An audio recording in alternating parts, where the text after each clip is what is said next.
بسم اللہ الرحمن الرحیم۔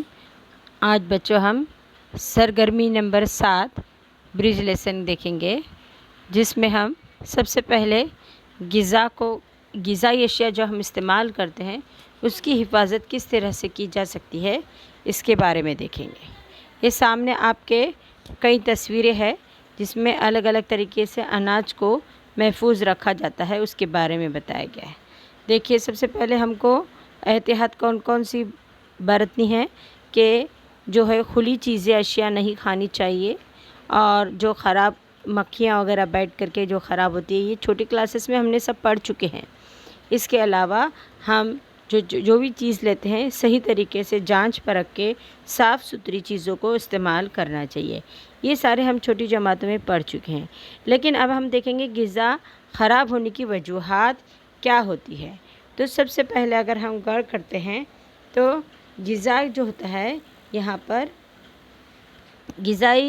غذا ہم اس میں کئی کیمیائی عمل ہونے کی وجہ سے، کہ کب ہوتا ہے کیمیائی عمل، تو جو ہے اشیاء دھاتوں کے تعلق سے آنے پر کیمیائی تعامل کی وجہ سے خراب ہو جاتی ہے، اور کئی دفعہ ہوا، پانی، مٹی کے میں موجود خوردبینی جاندار جو رہتے ہیں وہ کیڑے مار وغیرہ داخل ہو جاتے ہیں غذا کے اندر، اور یہ غذا کو خراب کرتے ہیں۔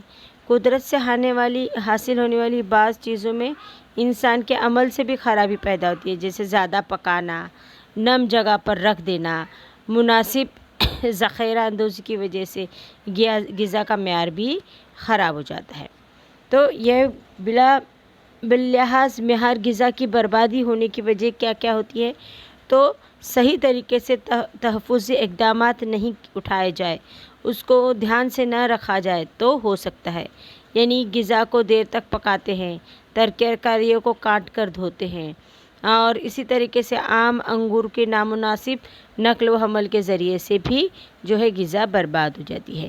اب غذا کی مقداری بربادی کس وجہ سے ہوتی ہے، تو کئی بار جو ہے مٹی سے بو آنا، بے قاعدگی سے ملتی کرنا، مناسب طریقوں سے ذخیرہ، تقسیم کے غلط طریقوں سے استعمال کرنا، یہ ساری وجہ ہے جس میں غذا کی مقدار کی بربادی ہو جاتی ہے۔ اب اگر یہاں پر جیسے ہم بہت سارے چیزیں آم لاتے ہیں تو ایک جگہ بہت زیادہ ذخیرہ کر لیتے ہیں، تو اس کی وجہ سے ایک آم سڑنے کی وجہ سے ساری چیزوں کو بھی اس میں نقص پیدا کرتا ہے، تو اس طریقے سے ایک ساتھ بہت ساری چیزیں خراب ہو جاتی ہیں۔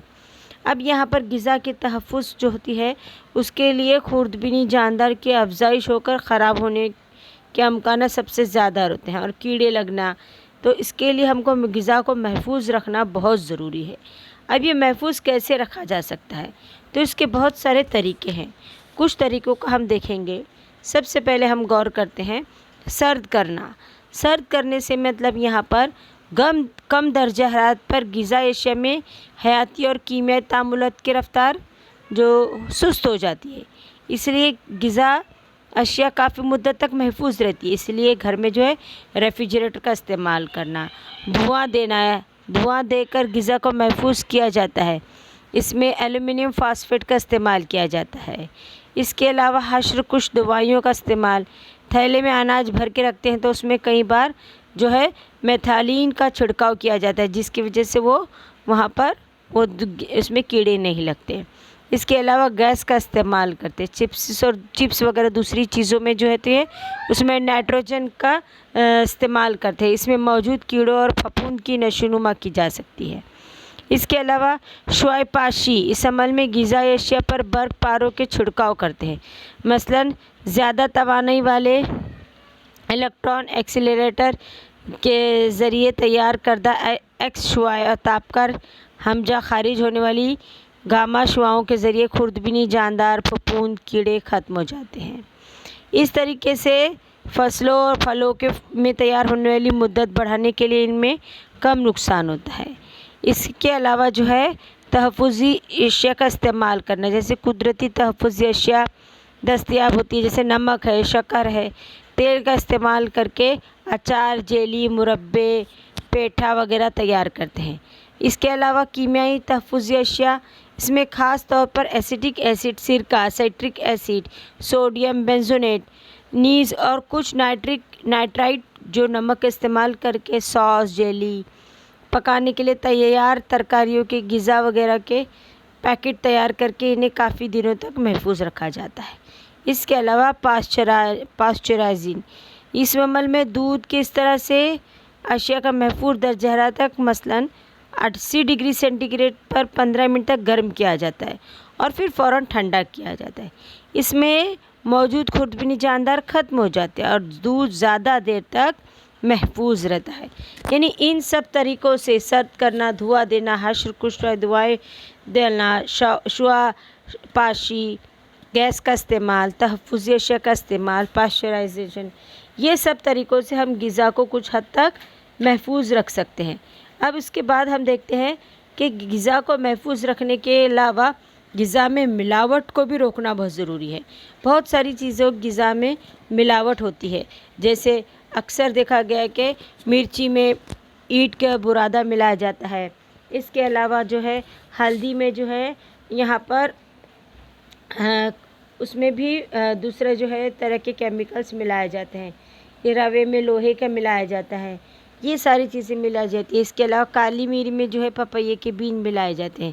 یہ سامنے آپ کے شکل ہے، دیکھیے، ایک اس میں جو ہے کالی میری کو دو اس میں جو ہے الگ الگ پانی لے کر کے گلاس میں، ایک اس میں خالص کالی میری ہے اور دوسرے میں پپیے کے بیج ہے۔ جو پپیے کے بیج ہلکے ہونے کی وجہ سے اوپر کی طرف تیرتے ہیں۔ اگر ہمارے کالی میری میں ملاوٹ ہے تو جو پپیے کے بیج ہوں گے وہ اوپر تیریں گے اور کالی میری نیچے کی طرف چلی جائیں گی۔ اس طرح سے ہم غذا کی ملاوٹ کو بھی کچھ حد تک بچا سکتے ہیں۔